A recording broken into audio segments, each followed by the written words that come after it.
Okay, Kuya Romel Toronto viewers, we are here at downtown Toronto in front of Union Station. CN Tower. Union Subway.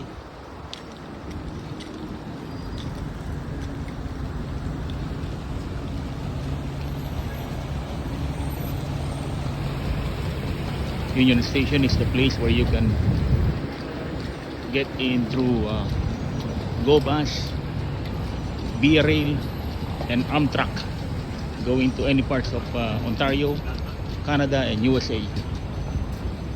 CN Tower there. This is a Union Subway Station. They call it Union Station Terminal.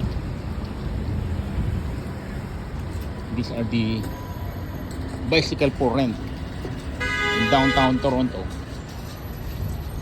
Go Via Rail Canada, Go Train, UP Express, Union Pearson Express.